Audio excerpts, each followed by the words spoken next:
Bueno, pues recientes espectadores de esta obra que a mí me ha gustado mucho más verla, claro, en pantalla grande, que no lo había logrado. Bueno, pues una obra que mezcla lo que habíamos dicho al principio, ¿no? Con muchos géneros, misterio, surrealismo, magia, tradición, ¿no? Muchas cuestiones, muchos personajes y con cada uno su historia. Hemos hecho un viaje emocional, ¿no? con una estética muy particular, ¿no? de la película. Y bueno, yo creo que es una atmósfera, ¿no? en la que estamos todos todavía. Hemos vivido en este pueblo de una manera también nosotros, ¿no? Hemos sido parte del pueblo. Yo al menos me siento así también. Espero que todos lo hayáis disfrutado también como yo. Y bueno, pues vamos a empezar el coloquio en el que queremos que luego también vosotros participéis. Empezaríamos, por supuesto, por Ainhoa, que, bueno, pues como decía al principio de la película, para hacer esta historia, pues ha tenido una inmersión absoluta en el pueblo, ¿no? Con estas mujeres que realmente, aunque es ficción, pues son personajes reales del pueblo, no son actrices, ¿no? Y bueno, pues que me gustaría que contaras un poco cómo llegas a eso, ¿no? Cuánto tiempo has estado allí con ellas, el proceso de casting, todo esto de tu forma de trabajar con inmersión en el lugar. Cuéntanos un poco toda esta iniciativa, cómo trabajas. Bueno, pues a ver cómo me manejo con esto, porque estoy como a lo Madonna. Es la primera vez que tengo este micro. Pues me fui...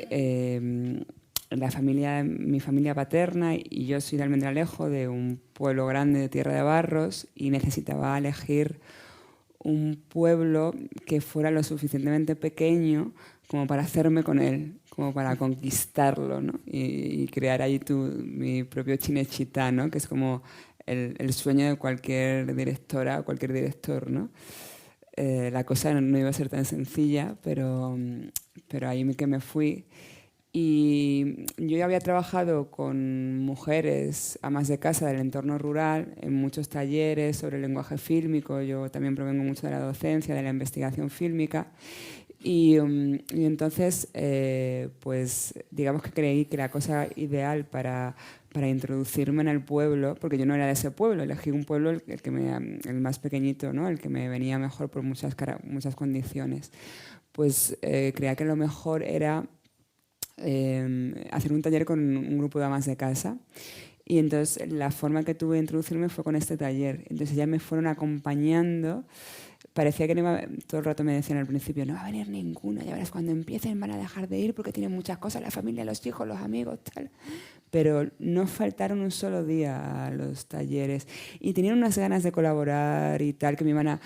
¿Tú qué quieres? Señoras mayores, señoras deprimidas, ¿qué es lo que quieren? Me iban llevando a las casas, me dejaban ahí en la mesa camilla, ahí me quedaba horas, ¿no? Entonces fue la forma un poco de romper el hielo y de introducirme en casas. Yo era la forastera, ¿no? Estaba sola. Y bueno, una experiencia particular, sí. ¿Hiciste casting al final para ir eligiendo? ¿O cómo, sí, lo que pasa es que fue una forma de trabajo muy orgánica, que es para mí la ideal. Supongo que para algún productor quizás no tanta, pero como yo me producía mi propia película, pues podía hacer un poco lo que me viniera en gana, ¿no? O sea, al mismo tiempo que iba conociendo el lugar, iba construyendo la historia, una historia que venía ya con una idea previa, pero luego me iba encontrando la vida delante. Entonces, digamos que de alguna manera empapaba la gente que iba conociendo la película, ¿no? Y jugaba con varios platos, ¿no? A la vez era como un trapecista, ¿no? Un equilibrista con muchísimos platos a la vez, varias historias. Y al mismo tiempo cuando trabajas con actores naturales, tenías que ver si iba a funcionar, no solamente si la historia iba a calar o que funcionaran emocionalmente, sino que el entorno, su día a día, su vida no iba a implicar algo negativo para la película, ¿no? Entonces eran platos que se me iban cayendo y ponía otro, ¿no? Al mismo tiempo. Y ya cuando llega el equipo de producción y la directora de arte, que también tuvieron que generar ese vínculo con las personas del pueblo, pasaba un poco lo mismo, ¿no? Estábamos manejando varias historias a la vez, localizábamos, incluso yo planificaba, hacía pruebas, ensayos, juegos. O sea, era como una retroalimentación en varias direcciones, ¿no? Y un proceso que pasaba al mismo tiempo. Hacías el guión al mismo tiempo que localizabas, que hacías el casting, que planificabas, ¿no? O sea, que... ¿Cuánto tiempo estuviste allí? Pues estuve unos 9 meses, un parto. Ah, bastante. Sí. Pensé que menos. Bastante tiempo. Sí. José Luis luego ya fue llegando poquito a poco. Venía los fines de semana, aprovechaba. Estaba en otro proyecto, pero bueno. Claro, porque luego el rodaje en sí mismo, ¿cuánto tiempo duró? Esto fue toda la preproducción, digamos. O sea, estas son las preguntas que luego se me olvidan. ¿Cuánto no fueron? sé, pero aproximadamente. 4 semanas, ¿no? 4 semanas, vale, solo un mesecito, vamos, luego. Sí. Claro, vale. Bueno, Noelia, y yo el otro día comentábamos, ¿no? Un poco qué ideas, ¿no? Surgían a través... Bueno, la película plantea muchísimos temas de interés para nosotros, evidentemente. Me gustaría que hicieras tú un pequeño planteamiento por ir introduciendo también un poco de cada área de pues los temas que a ti te ha suscitado la película desde nuestro punto de vista, ¿no? También psicológico, que yo creo que hay varios. Pues la verdad es que cuando el otro día hablamos de lo que nos había suscitado la película como espectadoras, y yo, claro, os tengo que contar que cuando la vi la primera vez me quedé como, ¿qué he visto? Han pasado muchas cosas, pero no sé con qué quedarme, y me quedé con la sensación, por eso no decimos que es tan sensorial la película, pero ahora viéndola por segunda vez estaba todo el rato activadísima diciendo, si es que cada escena es un temazo de los que vemos en terapia todos los días. Porque si ponemos todos los temas que generan sufrimiento, ¿no? Y que hacen que las personas vayan a terapia, podemos tener todos. Podríamos hacer un manual casi de lo que recibimos. Porque, surgen, por ir mencionando algunos, que además son muy potentes. Por ejemplo, en las relaciones de pareja, esa pareja que hay de Cita y del otro señor que se rompe la mano. Goro. En la que no sabes muy bien qué ha pasado, que ha llevado a esa mujer a llegar incluso a humillar a ese marido, a abandonarle. Entonces son dinámicas que está planteado de una manera un poco surrealista, ¿no? Cuando se come el pintalabios o cuando chupa el techo, todo esto. Pero que nos está hablando de cómo se relacionan muchas personas, muchas parejas, y en el ámbito rural tiene que ser para verlo, ¿no? Entonces, por ejemplo, en el ámbito urbano, a saber lo que hacemos cada uno en nuestras casas, ¿verdad? También, pues eso, podríamos contar muchas cosas los psicólogos. Luego, por otro lado, cómo se plantean los duelos. ¿No? Pues esta señora que se queda viuda y le dan la patada en el cortijo, ¿no? Y ella cómo lo asimila de una forma tan natural, su soledad. Fría, incluso. Sí. Fría. Luego, la escena tan brutal de las señoras de las perlas, en la que una relata pues, esa experiencia desde la niñez, en la que hay violencia machista en su casa. Y cómo habla de ese miedo que no se puede quitar de encima, y eso es algo muy universal que vemos en terapia constantemente, ¿no? Pues tengo un miedo que no sé de dónde viene, y luego cómo en esa comunicación llega un momento que se quedan todas calladas, que no saben cómo acompañar ¿no? esa angustia, y empiezan a hablar de lo ricos que están los dulces. Un montón de temas más, la falta de comunicación, la diferencia tan grande que hay entre el mundo de los hombres y el mundo de las mujeres, ¿no? ¿No? Los hombres en el bar hablando de cosas poco trascendentales, ¿no? De si han matado a un bicho o no, y las mujeres en ese mundo emocional, ¿no? Tan profundo. Además que yo creo que como Madrid es un lugar donde hay personas de todas partes al final.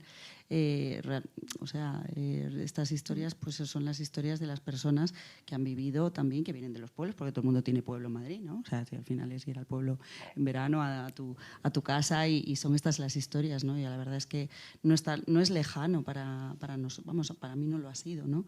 No es lejano el escuchar, ¿no?, las historias de las personas de una determinada edad. Y desgraciadamente también de ahora, pero de una determinada edad que verdad que te cuentan pues esto, ¿no? Cómo eran las condiciones de vida, que parece que se nos han olvidado porque creemos que hemos avanzado muchísimo, que estamos muy modernos y pero hemos avanzado tecnológicamente, pero a nivel humano la verdad es que... Yo creo que la diferencia de Madrid es que en Madrid eran y en Extremadura siguen siendo, en muchos casos. Esto también refleja los dos extremeños, ¿no? Os habéis conocido allí. Yo también soy extremeño. Sí. De hecho, es una de las cosas que más me gustó de hacer la película y de conocer a Ainhoa. Después de hacer una película contando una realidad extremeña dentro de un realismo más mágico, surrealista o alguna cosa así. ¿Os conocíais de antes o os conocisteis a través de...? Sí, nos conocíamos antes, pero no habíamos prácticamente hecho nada, trabajado juntos. Yo admiraba mucho su curro. Ella ha hecho muchos cortometrajes muy buenos y el videoclip de Faith me encantó. Es muy chulo, lo he visto. Que también tiene una estética juntos? parecida. No. Bueno, vale, al final... Sí. Bueno, José Luis ganó la Biznaga de Plata, ¿no?, en el Festival de Málaga al montaje, ¿no? Sí. O sea que bueno, por eso también está muy bien que esté aquí hoy para contarnos, ya que has entrado un poco también, ¿no?, en el coloquio, pues quería preguntarte qué tal, o sea, con qué material te encontraste. Ahí no rueda muchísimas escenas o no, había pues mucho volumen con de material muy bueno, porque yo desde que empecé en la película con Ainhoa, unos meses antes que nos reunimos, ella ya tenía de esos ensayos que había hecho, tenía pues algunas grabaciones en el móvil y tal, que ya se intuía que eso iba a ser especial. Recuerdo escuchar la escena del dragón, que me encanta. ¿La escena de cuando le cuenta a María, que le llamamos, la historia del dragón que se montó en el lomo blanco. El velatorio. Esa historia pues ya estaba, eso ya me cautivó, ya empezamos a trabajar. Tuvimos unas reuniones previas, todo, y luego ya llegó al rodaje, donde yo estuve poco, pero fuimos trabajando con bastante material, en realidad, pero bueno, que tampoco una cosa del otro mundo, y Ainhoa tenía las cosas bastante claras desde el principio en el rodaje, la verdad. O sea que bueno, no hubo... La verdad es que es un montaje bastante, ¿no? Hay como unos cortes ahí muy... Sí, y la música es importantísima, la música, ¿no? Como la cambia música el sonido. intenta reflejar mucho lo que tú decías también, estas situaciones, ¿no? En el montaje, la música obviamente no, luego se cambió, pero trabajamos con músicas de referencia que nos intentábamos llevar en estas situaciones más difíciles, que fueras únicamente donde participaba, ¿no? Y esos cortes bruscos de la música yo creo que hacen esa sensación de que va a ocurrir, pero espérate, que todavía vamos a... Tú te emocionaste, con la escena del dragón. Yo te me emocionaste emocioné muchísimo, claro. Cuando te la pasaste. Sí, he hecho eso. Y verla en un móvil, en un ensayo, con una cortina verde detrás. Y ahí ya esa escena emocionó mucho. Y bueno, y luego ya la ves aquí y se te salta la lágrima. ¿Cómo era para hacer con ellas, o sea, para trabajar con actrices naturales, ¿no? ¿Cómo es? Cuéntanos un poquito el método de trabajo. Facilísimo, una cosa fácil.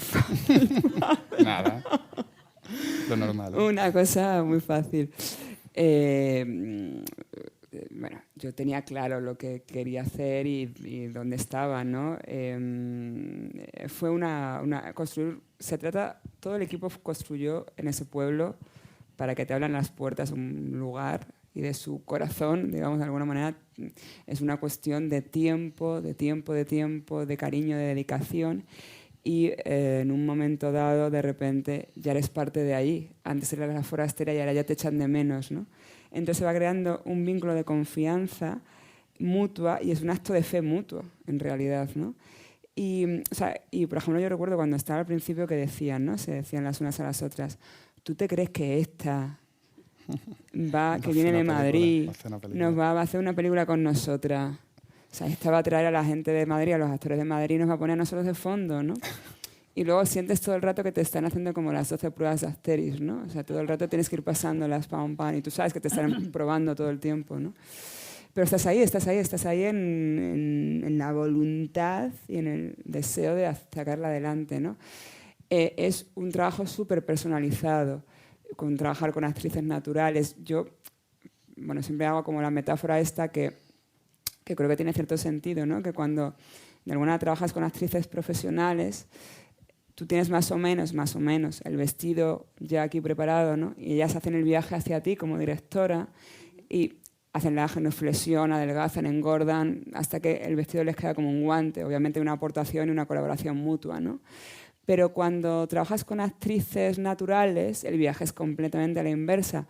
Tú viajas hacia ellas y tú vas con el vestido abierto, completamente abierto, y lo empiezas a construir a medida sobre su cuerpo y le quitas y le pones y le quitas y le pones y te dan 1000 vueltas y te vuelves a poner y lo vuelves a quitar hasta que ellas se sienten en su vestido, el vestido que siempre llevarían, ¿no?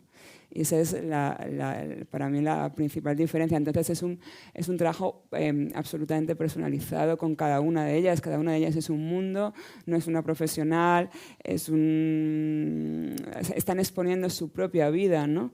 En gran parte de los casos son ellas mismas, porque en realidad la historia de trabajar con actrices naturales es el elemento, el valor etnográfico profundo que tienen en una película, que tiene ya y luego tendrá un valor histórico, quiero decir, ¿no? O sea, es lo fundamental, son ellas mismas. Acaba, además, que va ¿no? Son rostros del campo, manos del campo, de trabajo en el campo, y el acento y luego su vida entera que está en la película, ¿no? Quiero decir, o sea, de un modo u otro, tanto las que tienen una parte más de ficción lo hacen suyo y lo modificamos hasta que es su historia, hasta las que aportan directamente su historia a la película, ¿no? Con partes de ficción. ¿El título de Destello Bravío surgió a través de algo que pasó o era una idea?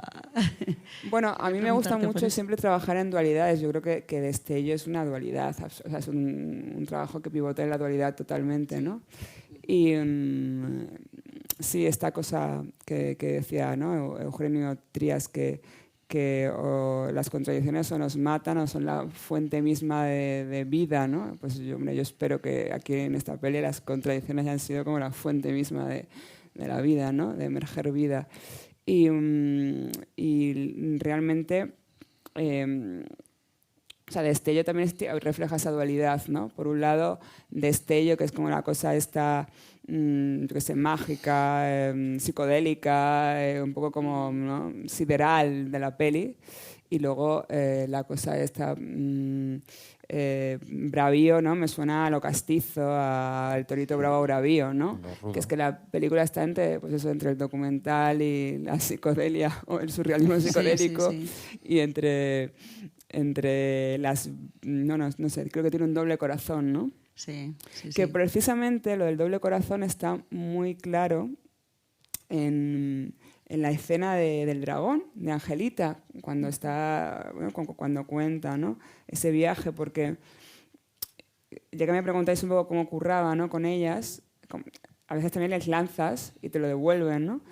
Y yo yo sabía que quería hacer esto, y porque siempre me tenía una fantasía infantil. La película habla mucho de la pérdida de la infancia, ¿no? El dolor de perder la infancia, ¿no? Que a mí es un tema que me remueve bastante. Y entonces yo había tenido siempre desde pequeña una fantasía de que estaba en la cama y entonces un día abría la ventana, salía volando, recorría mares y montañas y luego volvía y nadie se enteraba, ¿no? Esta cosa de poder volar y tal. Y entonces le conté la historia con la modificación del dragón y todo esto a Angelita un día que la conocí en una especie de... A mí me gusta decir casting porque en realidad son encuentros donde nos íbamos hablando muchísimo tiempo. O sea, no hay prisa ahí, ¿no? Tienes que tener el tiempo para que emerja la vida, ¿no? Y para que de repente se tranquilicen o no y surja la magia, ¿no? Pero entonces yo le conté a Angelita esta historia, y entonces yo no sé cómo conectó de una manera absolutamente esencial, de la pura esencia, y entonces me la devolvió con una emoción pero vamos, llorando, bueno, como lloró luego después cada vez que la hacía, que eso parecía una cosa mística. Cada vez que los 2 pocos ensayos que tuve con ella, con un grupo en el velatorio, terminaba todo el mundo llorando. Yo no entendía nada y decía, joder, es que la película casi está más fuera que dentro, ¿no? Quiero decir. Y entonces le pregunto, digo, Angelita, pero ¿cómo puede ser posible que te emociones tanto esto que te conté y me lo estás contando con tus palabras y tal? Y me dijo, claro, porque yo me imagino que ese dragón, que a saber lo que pensaría ya que es un dragón, quiero decir, pero ese dragón es un ángel y cuando yo me subo a él me roza con sus alas y entonces voy viajando por cascadas hasta que llego al paraíso y entonces me reencuentro con mi familia y eso para mí es lo más grande, ¿no?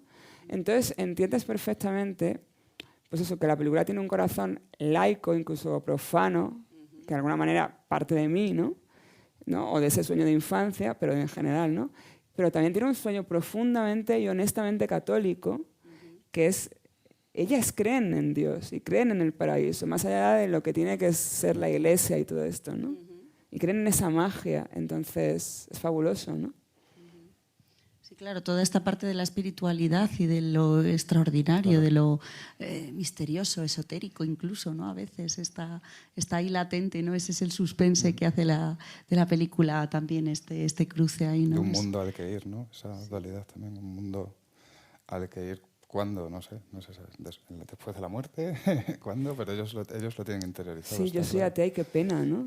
Lo que me gustaría era otro mundo a mí. Y un poco estas sensaciones también de que va a pasar algo al lado del río, lo que decía el primer señor, ¿no? Esta cosa de que hay algo mágico todo el rato alrededor, ¿no? Esta búsqueda espiritual al final que se tiene en los lugares donde no ocurre nada y necesitamos, ¿no? Al final conectar con algo trascendente. Y es verdad que también se convive mucho lo católico y lo esotérico. O sea, la cuestión de brujería está ahí muy presente, el mal de ojo, el no sé cuántitos. O sea, yo lo viví muy intenso. De curarse de la luna, eso me lo decía mi abuela. A mis hijos les ha curado de la luna mi abuela. Sí. Sí. Es una cosa que se hace en los Se curaba pueblos. de la luna. Sí. Qué bueno. Sí, es verdad. Todas esas cosas están. Y además, cómo disfrutan a ver quién se inventa la historia y quién ha vivido la experiencia mística o paranormal más impresionante. Y se repite mucho en la película. También es que habría que ver el mundo interior de cada uno de estos personajes, ¿no? Lo que se construyen. No, por ejemplo, la chica que es maravillosa, que tiene discapacidad intelectual y cómo está constantemente construyéndose historietas. Sí, que Batman lo de Batman, lo del novio y cómo le siguen el rollo y ella... entiendo que es una manera de poder tolerar la vida también ante ese aburrimiento y falta de estímulos. Sí, y lo de Batman además es que, fíjate, es increíble porque son en la película y también casi en la vida real, son los niños el pueblo. O sea, Isa y sus amigos son los niños del pueblo, ¿no? Y están hablando de Batman y tal, no sé qué, no sé cuántos, y eso sale de ellos, quiero decir, o sea, ejemplifica muy bien cuáles son las herencias, ¿no? Las herencias culturales, patriarcales, o sea, para él, para el amigo de Isa, Raúl, lo importante es, a ver, ¿y ese Batman qué coche tiene? Sí, tiene coche, ¿Cuánto gana? ¿Tiene perro. Sí, yo es que no me acuerdo ya lo que decía. Si te saca de paseo. No, eso es la verdad. Y para ella, fíjate tú, me tiene todo el día en casa con la comida preparada y no viene nunca el Batman, ¿no? Trabaja todo el mundo menos a mí. Eso es buenísimo. Y eso, la verdad, que es muy divertida. Fue una de las escenas que yo no podía... O sea, creo que estropeé varias porque no podía parar de reírme, pero el equipo, o sea, era como... Veías el micro y estaba haciendo así, ¿sabes? Pero al mismo tiempo es un ejemplo de cómo las tradiciones nos pesan y nos calan, ¿no? Y luego también la aunque crueldad, sea Batman. ¿no? Ya. Sí. Aunque sea Batman, que está con ese peso de lo que tiene que ocurrir. Que decía que también la crueldad, ¿no? La crueldad cómo se manifiesta también de una manera tan... en la escena esta donde abandonan a la chica porque está de fiesta, ¿no? Y están... también un poco esto, ¿no? La forma de hablar en el bar, no sé, hay varias cuestiones ahí, ¿no? Sí, fíjate, eso es una cosa que yo me planteaba en un inicio. Digo, ¿hago una violación? Una violación, que voy a hacer una violación. Porque es que me parecía muy interesante hablar de estas bromas al ser más débil, o en este caso la mujer descarriada, ¿no? A la que hemos vivido. Yo las he vivido, no sobre mí en este caso, pero yo he vivido cómo se han burlado de alguien. Una broma de te dejo aquí colgado con el coche, o te hago estas bromas aparentemente pesadas, ¿no? Que son absolutamente terroríficas y que casi acercan más al público, al que esté mirando la película, que a lo mejor una escena mucho más brutal que te separe, ¿no? Y es igualmente cruda, ¿no? Sí, yo a veces en las dos escenas estas, que hay una que pasa, que viene la chica que tiene la discapacidad y le hablan, ya empiezo a ponerme nerviosa. Digo, ¿qué va a pasar? Y en la otra igual, ¿no? Porque tenemos un poco asumida, ¿no? esta cuestión de dónde se meten las mujeres que pueden salir mal paradas, ¿no? En un pueblo, pues muchísimo más, aunque en la ciudad también sigue pasando. Esto no pasa, sigue pasando, y esto hay que denunciarlo, que sigue pasando, y que nosotras sabemos esas historias, ¿no?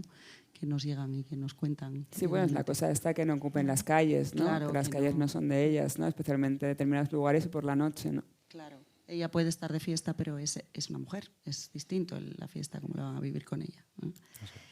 Ese cambio, esa parte está muy bien, y lo que dices yo creo que también no llega igual, ¿no? Llega la broma, el estar en el límite de las cosas, ¿no? Nos ayuda también sí, total. a ver mejor, ¿no? Sí, en algo que hayamos visto más a nuestro alrededor, ¿no? O en nuestra adolescencia o tal, que lo hayamos visto, ¿no?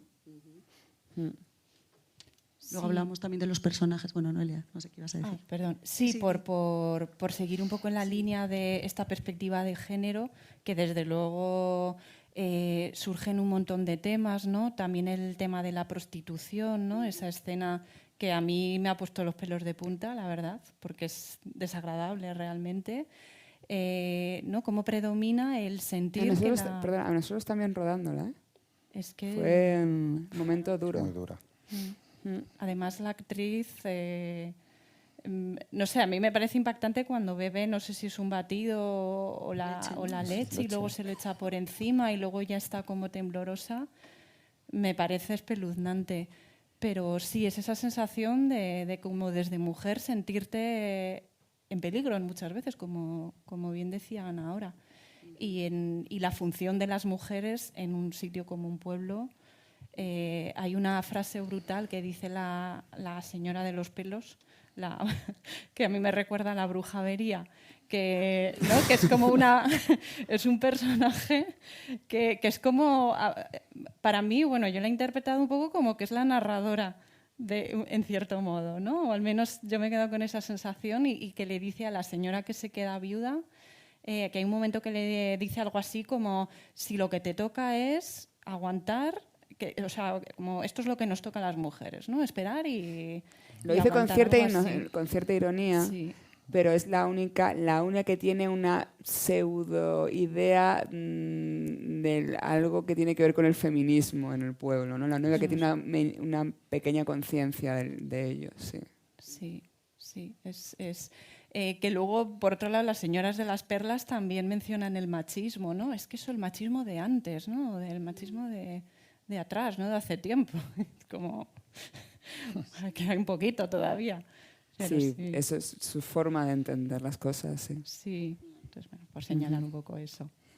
A mí, he leído que te decían que, bueno, pues recuerda un poco, hablaban de David Lynch, ¿no? Por esto de la forma de la atmósfera. Ya sabes que les encanta a los críticos y esas cosas, ¿no? Hacer las influencias de dónde viene y todo eso. Bueno, a mí me parece que es una obra pues muy original y ya está, ¿no? Pero es verdad que sí que te recuerda un poco eso, que es una atmósfera, la película es una atmósfera, ¿no? Más que una narración. Me gusta mucho esa parte, y sobre todo sí, yo sí que veía muy muy buñuelana o como se diga, buñuelina o no sé.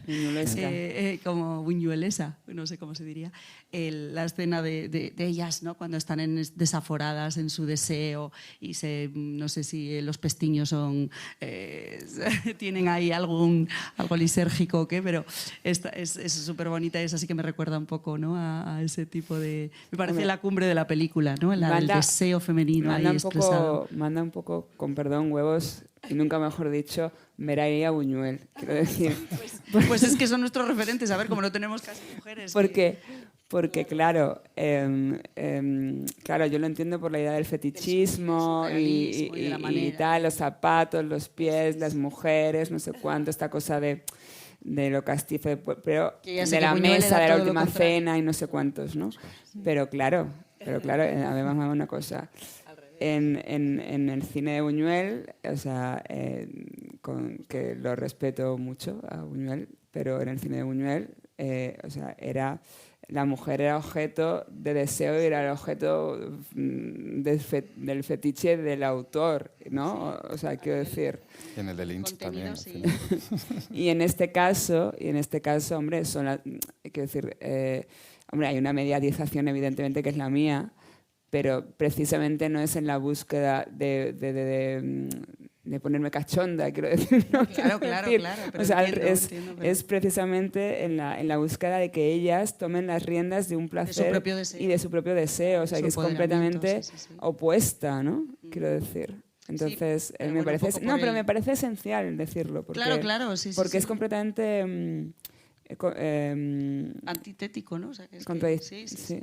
Claro, sí. Pero bueno, desde el punto de vista estético, por eso es lo que me gusta, que te apropias de esa forma de contarlo con un mensaje diferente. Eso es lo que yo, por lo menos, así lo percibo, ¿no? Sí, entiendo. Por eso me gusta que se diga, vamos, que realmente se puede contar un mensaje y necesitamos contar nuestra mirada, ¿no? de las cosas.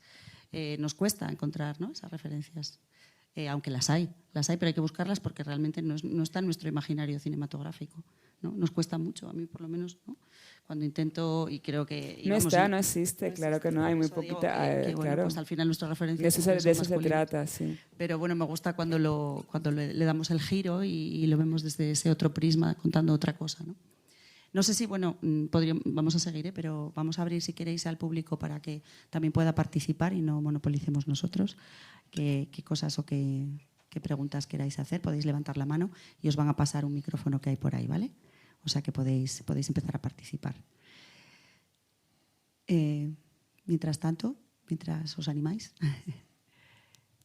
seguimos con el tema de los personajes que hablábamos, Noelia, ¿no? Que nosotros habíamos hablado un poquito también de esos personajes que aparecen, bueno, las historias, ¿no? que hay, cuáles son y tal. Hemos comentado algunas, probablemente no todas. Es que hay muchísimas. Es que yo cuando estaba volviendo a ver la película decía, es que podríamos estar horas analizando cada una de las historias y cada uno de los temas que surgen. Entonces, bueno, yo voy diciendo algunos de los que me han llamado la atención.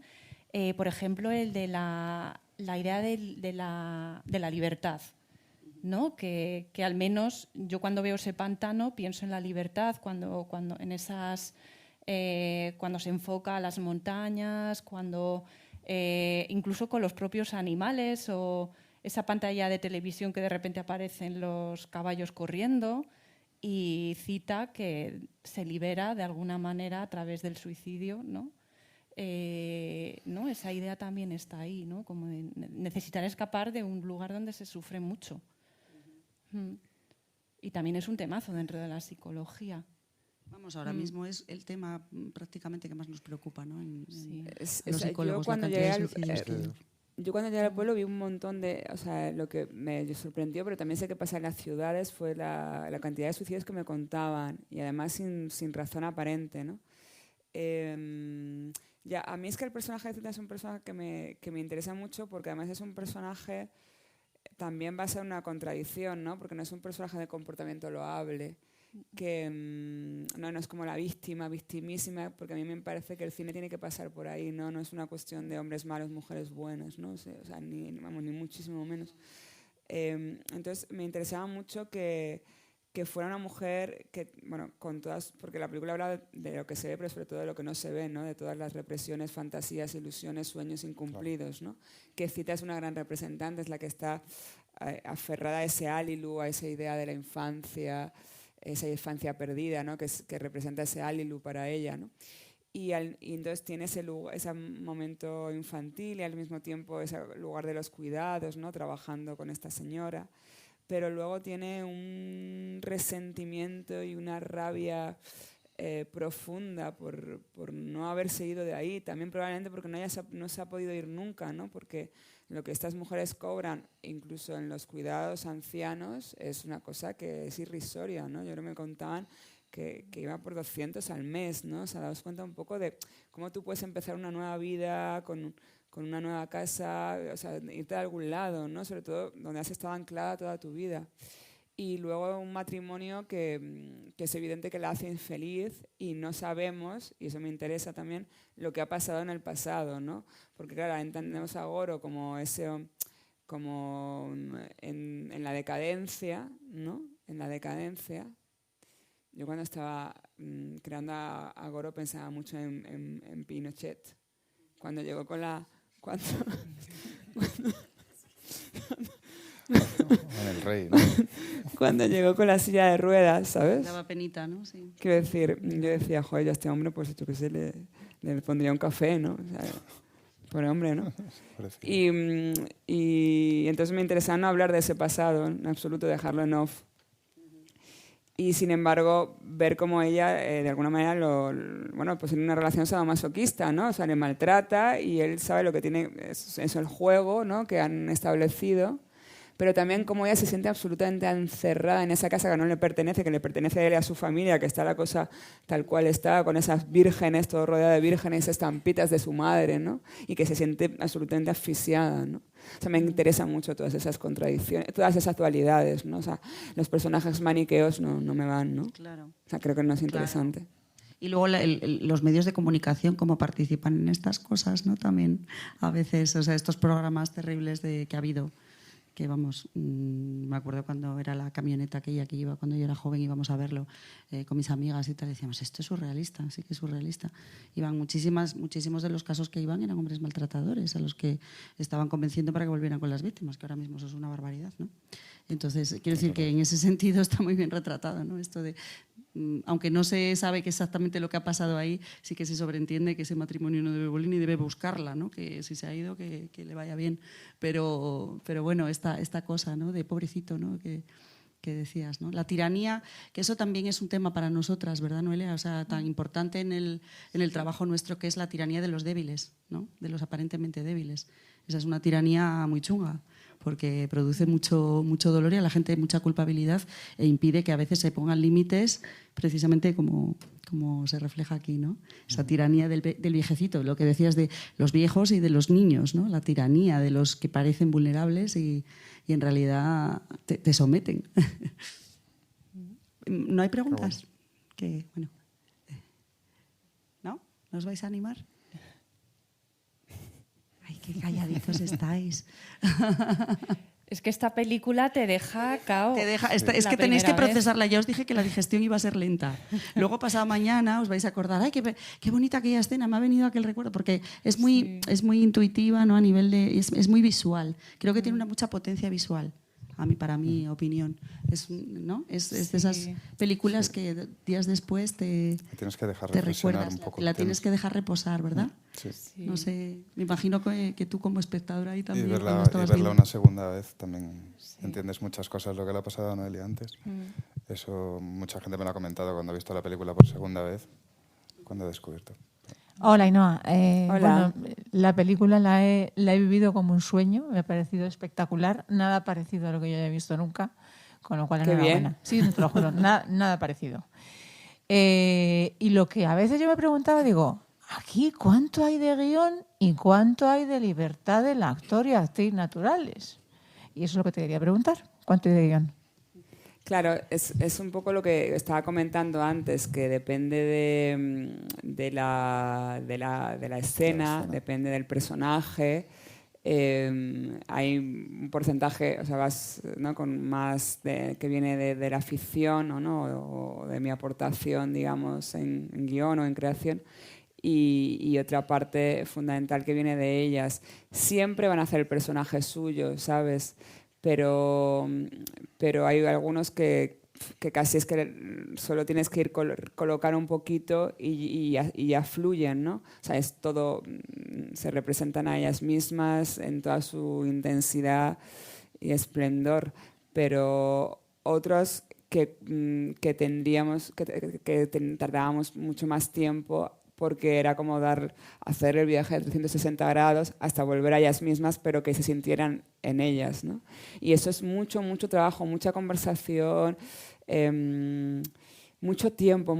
Ha sido un trabajo de mucho cariño, bueno, verdaderamente, de alguna manera te tiene que ir la vida, ¿no? Es una frase así como muy fuerte, pero te tiene que mover algo por dentro, tiene que ser muy importante hacer cine. Y porque es mucha dedicación, mucho tiempo, mucho esfuerzo, ¿no? Y de alguna manera luego te quedas casi vacía, ¿no? Lo has puesto todo ahí, ¿no? En realidad construiste mucho los personajes, están muy trabajadas todas las situaciones, todas las actrices. Y yo creo que eso es el gran acierto también tuyo es prepararlas para unas situaciones y luego que hicieran suyo, ¿no? Todo lo que tú les contabas, incluso que te habían contado, ¿no? Esa retroalimentación que tuviste entre los ensayos, los castings y luego el rodaje. Yo creo que eso es también el gran acierto de la peli, ¿no? La libertad en las que nos movimos luego para montar esas escenas que muchas veces son viñetas, ¿no? Únicamente, que sí es verdad que ahí tenían un poco más de manga ancha en algunas escenas, ¿no? Que teníamos como... Y luego lo que estaba más guionizado, más tal, estaba todo muy trabajado. Yo creo que lo cierto es cómo se colocaron esas cosas en la película y cómo conseguimos convivir entre los dos mundos, documental y más ficción que tiene, ¿no? Un poco. Había mucha preparación previa, yo creo que esa es la clave. O sea, una preparación previa casi obsesiva. Lo que pasa, además, es que luego... Está bien lo de estar vivos, ¿no? O sea, de estar en el rodaje y que pasan cosas todo el rato y estás transformando todo, pero no es lo mismo una transformación con un trabajo previo muy profundo, ¿no? De mucho tiempo, que hacerlo cuando no hay nada, ¿no? Quiero decir, entonces, también es que a mí me parece muy estimulante estar viva en el rodaje, que tengas que fundir dos secuencias en una, que pasen cosas, que no tengas esto. Bueno, no lo digo aquí que es muy fácil, pero allí está diciendo que no tengo esto, que no tengo lo otro, tal, ¿no? Pero sí que es verdad que creo que si no me quiero aburrir en un rodaje, no me quiero aburrir. Tengo que estar viva, ¿no? Claro. Y dejar que entre lo espontáneo también, quieres sí, decir, lo que va ocurriendo, ¿no? Claro. Sí.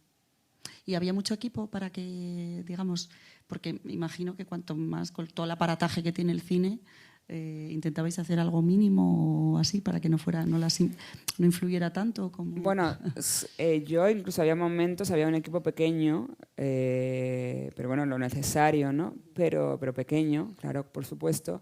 Pero la verdad es que yo hubiera echado a todos, pero no quiero decir esto. Lo que quiero decir es que había escenas que requerían un nivel de intimidad tan profunda. Lo que quiero decir que hubiera preferido que en muchos momentos no necesitara a nadie porque o sea, dentro del set. Porque claro, había unas escenas de una intimidad tan profunda que todos ellos me pedían que no hubiera nadie, ¿no?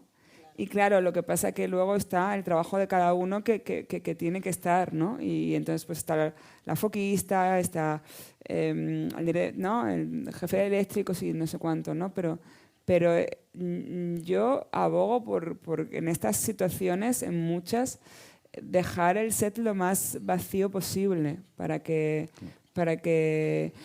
todo esté más sereno. También es verdad que yo dedicamos muchísimo tiempo, y eso lo tenía clarísimo, a hacerles perder el miedo. Quiero decir, lo que hacía continuamente era llevarles a sitios con equipo y que el equipo se iba pasando, ponerles micros, cámaras que no iban a ser las del rodaje y como que que de alguna manera estuvieran continuamente hablando delante de la cámara, hasta un momento que pierden por completo el miedo. O sea, que hubo un momento ya que conocían a todo el equipo, que había una relación profunda con todos. El equipo generó una relación profunda con cada una de ellas y con cada uno de ellos. O sea, tanto la directora de arte, Laura, como la jefa de producción, Ruby, en fin, el resto del equipo de producción. O sea, crearon vínculos emocionales que eran importantísimos también para que ellos se sintieran en familia, ¿no? Eso estaba claro desde el inicio, ¿no? Creo que otra vez yo. El montaje, por la cuenta que nos trae, bueno, que le trae a él, me ha parecido increíble, o sea, increíble. Gracias. Y la fotografía, espectacular. La iluminación, ni os cuento. Una cosa que me ha sorprendido mucho, y te lo quiero preguntar porque no sé, digo, a lo mejor es que a ella le gusta eso y punto, o es que lo quiere para esta película. La simetría. Los escenarios eran prácticamente siempre simétricos. Foto fija, pero una simetría casi absoluta, casi siempre. A veces se rompía, pero de todas maneras seguía teniendo una armonía simétrica de alguna manera. Entonces, eso es para esta película, está súper medido. ¿Para qué? ¿Para qué lo has hecho? Aquí estamos entre psicólogas, podemos hacer un diván aquí. Yo ya estaba ahí. Analicemos ahí. No. Eran casi simétricas, casi simétricas. Pues mira, la primera... Ya sabes que tú luego, o sea, primero tienes un primer entendimiento de tu peli y luego pasa un tiempo, y sobre todo a base de hablar de ella, y llegas a otro, ¿no? A otro significado. Pero en un primer momento lo que tenía claro era que me interesaba mucho generar cuadros, porque a mí me gusta mucho esa idea de recuperar el valor del plano y que de alguna manera te suponga un esfuerzo ese plano, te duela ese plano, ¿no? Que parece que ahora es como que todo este fast food cultural, ¿no? Esta bulimia de planos, y yo plano. Sí, disfrutar del plano. Y me parece como que era como plantarte enfrente de esa idea, ¿no? De esa cosa como muy comercial y muy tirada de pam, ¿no? Y entonces, pues era como hacer cuadros, ¿no? Para volver a invitar a que el espectador se sentara y contemplara un cuadro, ¿no? Durante un tiempo, se tomara el tiempo para contemplar y para descubrir y para hilar, ¿no? Y entonces viene esa idea de cuadro. Al mismo tiempo también me interesaba encerrar a los personajes completamente, ¿no? Al lugar al que pertenecen, porque hay un encierro, ¿no? Hay una sensación de encierro continua, ¿no? Y luego me interesaba también mucho la idea de la sublimación de la belleza, y de alguna manera yo estoy haciendo un poema de amor, aunque sea triste, a mi tierra, ¿no? Entonces, digamos que tiene que ver con toda esa concepción de la belleza, ¿no? Que también tiene esa poesía, ¿no? Y luego también con el tiempo he entendido que yo soy muy caótica. O sea, mi cabeza está todo el rato con muchísimos hilos de pensamiento a la vez y tal, y creando también y tal, ¿no? Estoy con muchas cosas a la vez. Entonces como que creo que necesito un anclaje, y que eso me daba como un anclaje. Sí. Entiendo. Entendemos, sí. Es lo que he hecho es. mi propia terapia en un claro, momento. bien.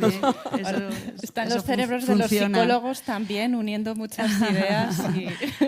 A mí me gusta mucho también la ternura que se muestra, que yo creo que es algo, ¿no? En esta intimidad femenina, el desnudo de las mujeres mayores, que estamos tan poco acostumbrados a ver, ¿no? Que ellas también se muestren y se atrevan, y bueno, pues ese amor entre ellas también cuando le está lavando la carita, ¿no? Me parece como muy, ¿no? muy bonito, y que siempre, la primera vez que lo vi hace años en el cine, dije, por favor, por fin salen estas cosas, ¿no? Y me gusta verlo, me gusta ver cuerpos normales, de las personas normales, envejecidas, ¿no? Creo que tiene mucha belleza y produce mucha ternura también ese contacto, ¿no? No sé, bueno, por lo menos a mí me lo ha parecido. ¿Cuántas personas vivían en ese pueblo? 600 o así, ¿no? Sí, o sea, están empadronadas en torno a 600, pero probablemente sean menos. Y en verano muchas más. Entonces, todas esas mujeres que aparecían Perdona, ¿puedes poner es para que se oiga en el Sí. vídeo también? ¿Todas las mujeres que viven, o sea, que salen en la película, viven en ese pueblo? No. Tuve que hacer un casting por toda la comarca. Ah. Gran parte viven en ese pueblo, o sea, el núcleo duro, por ejemplo, de la merienda, son del pueblo y son las mujeres de mi taller, del taller que hicimos en conjunto. Y luego otras muchas son de los pueblos aledaños, de muchos pueblos. Es que a mí me ha encantado la película, pero como que me deja un poco como... Es como que, por un lado, como que tenemos que reivindicar todos los sufrimientos de la gente, de las personas que sufren o que lo pasan mal en muchas situaciones, pero por otro lado es que yo como siento como que los pueblos, la gente quiere volver a los pueblos. Entonces, si tú haces una película como que tan bonita, pero a la vez tan triste, es como que tira para atrás. Entonces, tira para atrás el hecho del pueblo. Claro. Como que, qué horror, que pobres mujeres que les pasan todas esas cosas y además a todas. Por eso sé que en realidad tú has querido contar una realidad concreta, pero que no es la verdad, o sea, no es la realidad real de todos los pueblos. A lo mejor me estoy liando, pero es que yo me voy como... Es que un pueblo es un sitio maravilloso y sin embargo queda como que todas son desgraciadas o gente muy, muy sufriente. No sé, como que eso me parece a mí como muy del pasado, que hoy en día todo el mundo quiere volver a un pueblo. Pero la realidad es que no, la gente Que no no se vuelve van. y los colegios se cierran en los pueblos. Y Ya. y en Extremadura, por ejemplo, hay una despoblación total de los pueblos. O sea, que La lo gente va que a la queréis ciudad, con la peli es una mezcla. reivindicación de No, hacerlo... Los pueblos están habitados por Tampoco. gente muy mayor, en una absoluta soledad. Depende de qué pueblo, porque fíjate, este pueblo y esta zona en particular era especialmente dura. Pero luego hay otros pueblos que viene la gente de Madrid y que les enseñan a cultivar ecológico y todas estas cosas. Sí. Pero fíjate yo, el tema de la despoblación, el pueblo herido de muerte y el pueblo que se deshacía, me lo encontré toda esa temática de bruces cuando estuve allí y la bebí y me vi en esa tesitura. Y luego la cosa de que, claro, a ver, es que claro, si cuento esto, pues la gente no vuelve a los pueblos, claro, pero es que yo la verdad que tampoco sé si me interesa que la gente vuelva a los pueblos. Claro, Quiero decir, eso se lo dije a un político local que me comentó esto y yo le dije, bueno, pues entonces haz un anuncio, contrata a un publicista y pone a unos niños rubios corriendo, felices por el pueblo. Y todos contentos, quiero decir, ¿no?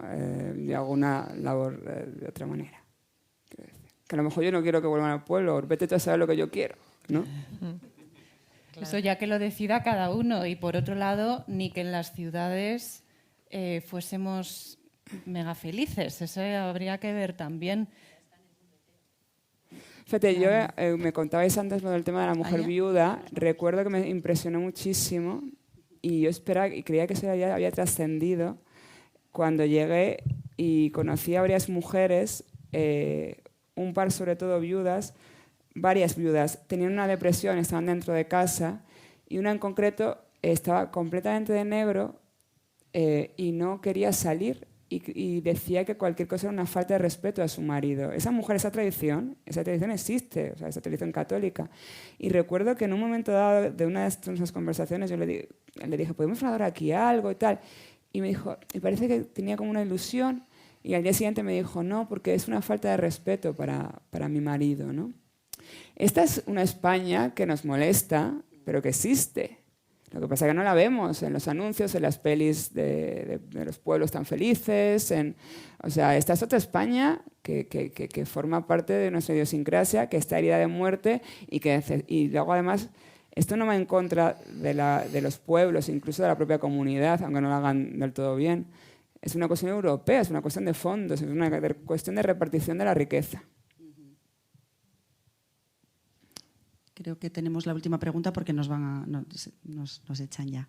Sí, pues yo he agradecido mucho esa visión entre lo tradicional y esas mujeres sufrientes y el surrealismo y el imaginario, pero porque en realidad, desde mi visión como psicóloga y como artista, es que me parece totalmente cierto.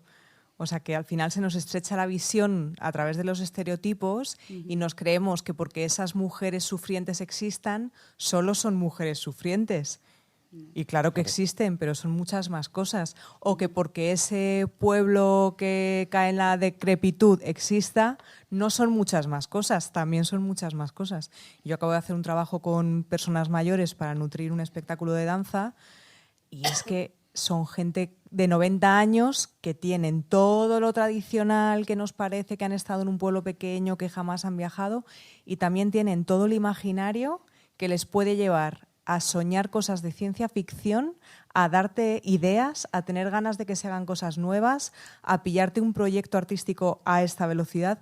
Entonces, vemos una parte, pero a mí me ha ayudado a ver, ¿no?, como ese personaje ampliado. Casi, ¿no?, para hacer el documental completo y la descripción profunda hay que mostrar lo que va por fuera y yo ya el documental tendría que mostrar lo que va por dentro, ¿no? Todas esas fantasías, ilusiones y toda esa exuberancia, ¿no?, que también forma parte, yo creo, de la película. Claro. Porque hay momentos de liberación. Lo que pasa que es difícil el cambio. Son pasito a pasito los pasos, se va consiguiendo. Sí, pero hay una tensión, ¿no? En el estatismo hay una tensión ahí que se palpa, ¿no? Se claro, palpa entre la el interior y el intensidad exterior, de ellas. efectivamente, Sí, efectivamente. Sí, total. Yo lo percibo así. Acompañado además por la música, por esos cortes, vamos, yo la vivo así, como con esa tensión. Pues nada, muchísimas gracias por muchas venir. Gracias a vosotros por haber hecho esta gracias película tan bonita. Gracias a vosotros. Y nada, pues seguiremos después del verano con nuevas películas, nuevas propuestas, nuevos temas y charlar y compartir, que esto es algo que también se está perdiendo y no queremos que ocurra, ¿vale? Compartir es siempre muy chulo, nos gusta mucho. Gracias por venir, espero que sigáis. Gracias. Chao.